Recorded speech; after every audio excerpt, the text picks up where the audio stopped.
Halo rekan-rekan aparatur sipil negara di seluruh Indonesia, apa kabar? Kita ketemu lagi untuk membahas sebuah topik yang jujur saja jadi tantangan sekaligus peluang terbesar kita saat ini. Kita akan ngobrolin gimana caranya membawa pelayanan publik ke era yang baru, era digital. Yuk, kita mulai. Nah, coba lihat pertanyaan ini. Mungkin kedengarannya santai ya, tapi kalau kita renungkan baik-baik, ini adalah inti dari semua ekspektasi masyarakat ke kita sekarang. Mereka kan udah terbiasa tuh, apa-apa tinggal klik di ponsel. Mau pesen makan, panggil ojek, belanja, semua serba instan. Sadar nggak sadar, standar itulah yang sekarang mereka pakai buat menilai pelayanan kita. Betul sekali, dunia layanan on demand ini udah mengubah segalanya. Jadi sekarang ini standar pelayanan kita itu udah nggak dibandingin lagi sama kantor dinas di kabupaten sebelah. Bukan, saingan kita sekarang itu adalah pengalaman digital paling mulus yang warga rasakan tiap hari di genggaman tangan mereka. Berat ya, tapi ini kenyataannya. Coba deh kita lihat perbedaannya. Jauh banget kan? Dulu orang rela antre berjam-jam, isi formulir bertumpuk-tumpuk. Sekarang, mereka maunya bisa akses kapan aja, 24/7, dari mana aja. Prosedur yang dulu berbelit-belit, sekarang harus simpel dan gampang dimengerti. Dan yang penting, mereka nggak mau lagi tuh cuma nunggu tanpa kabar. Mereka mau bisa lacak prosesnya dan kasih masukan langsung. Nah, inilah jurang yang harus kita seberangi bareng-bareng. Oke, terus gimana cara menyeberangi jurang tadi? Kita perlu fondasi yang kuat. Dan fondasi ini, catat ya, bukan soal teknologi canggih dulu, tapi soal perubahan cara kita berpikir.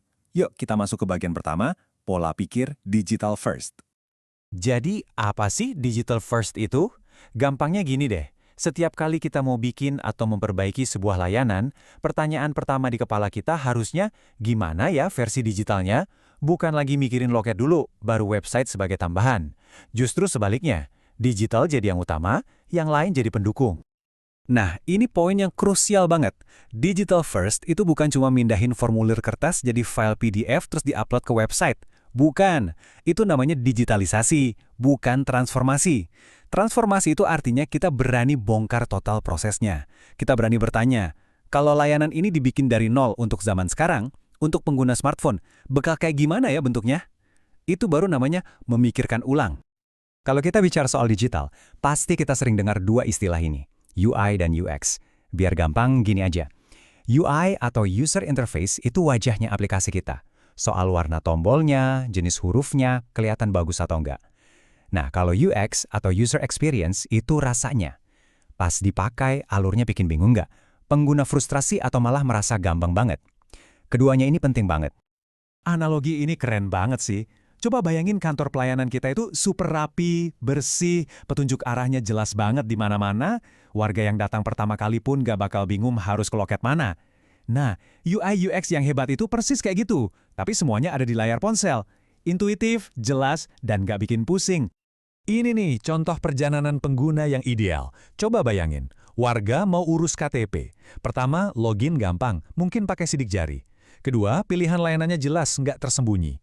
Ketiga, mau unggah dokumen, tinggal foto aja, pakai kamera HP, nggak perlu scan-scan ribet.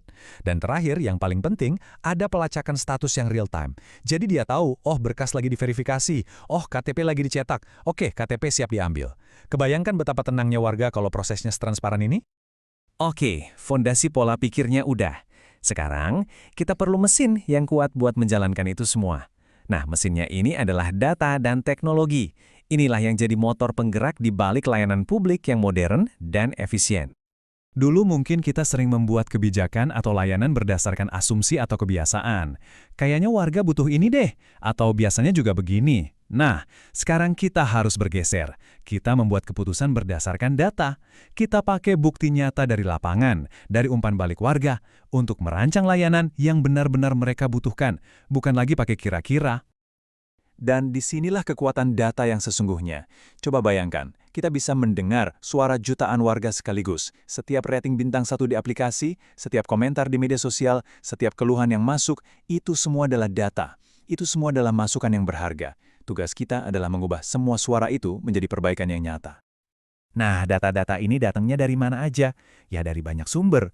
Bisa dari rating aplikasi kita di Play Store atau App Store. Bisa dari komentar-komentar di media sosial. Bisa juga dari survei kepuasan yang kita sebar, atau bahkan dari keluhan langsung yang masuk. Semua ini adalah kepingan puzzle. Kalau kita gabungkan, kita bisa dapat gambaran yang utuh tentang apa yang harus diperbaiki. Oke, datanya sudah terkumpul. Pertanyaan berikutnya, terus gimana cara mengolah data sebanyak itu biar jadi tindakan nyata? Nah, disinilah teknologi-teknologi canggih mulai berperan. Setidaknya ada 3 teknologi kunci yang sekarang lagi naik daun banget dan punya potensi besar untuk mengubah wajah pelayanan publik. Ada kecerdasan buatan atau AI, chatbot, dan otomatisasi. Kita bedah satu-satu secara singkat ya. Pertama, AI. Ini bukan robot fisik seperti di film-film ya. Anggap saja AI ini sistem pintar yang bisa belajar dari data. Contohnya, AI bisa menganalisis data pendaftaran sekolah dari tahun-tahun sebelumnya untuk memprediksi kapan server bakal paling sibuk. Hasilnya, kita bisa siapkan kapasitas server dari jauh-jauh hari biar nggak down pas hari H. Kuncinya adalah proaktif, bukan lagi reaktif. Kedua, chatbot. Ini adalah asisten virtual kita yang nggak pernah tidur, nggak pernah capek, dan nggak pernah libur. Dia bisa jawab ribuan pertanyaan umum yang itu lagi secara bersamaan, 24 jam sehari. Apa untungnya? Warga dapat jawaban instan, dan kita, para ASN, bisa fokus menangani kasus-kasus yang lebih rumit dan benar-benar butuh sentuhan manusia. Dan yang ketiga, otomatisasi. Coba bayangkan semua pekerjaan repetitif yang menyita waktu kita. Verifikasi dokumen, input data dari satu sistem ke sistem lain. Nah, tugas-tugas seperti itu bisa diambil alih oleh sistem otomasi, dikerjakan jauh lebih cepat dan dengan tingkat kesalahan yang nyaris nol.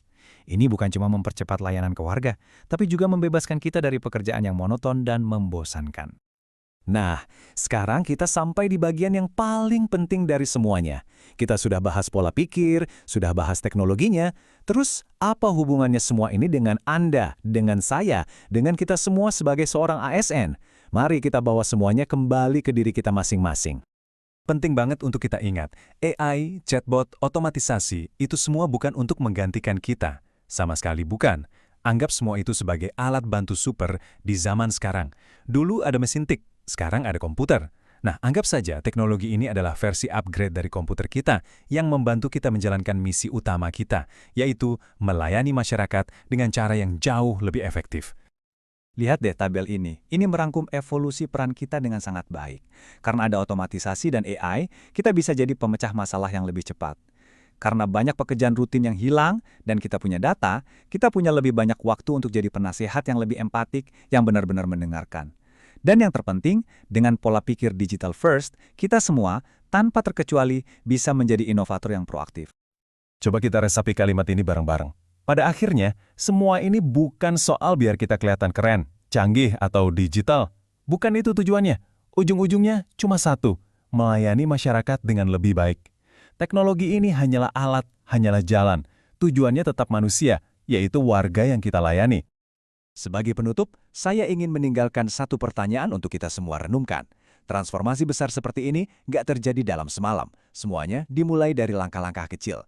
Mungkin langkah kecil Anda hari ini adalah mengusulkan penyederhanaan satu kolom di sebuah formulir. Mungkin dengan mencoba merespon keluhan warga di media sosial dengan lebih cepat. Atau mungkin sesederhana meluangkan 15 menit untuk belajar tentang salah satu teknologi ini. Apapun itu, pertanyaannya adalah, apa satu langkah kecil yang bisa Anda ambil mulai hari ini untuk jadi bagian dari perubahan ini? Terima kasih.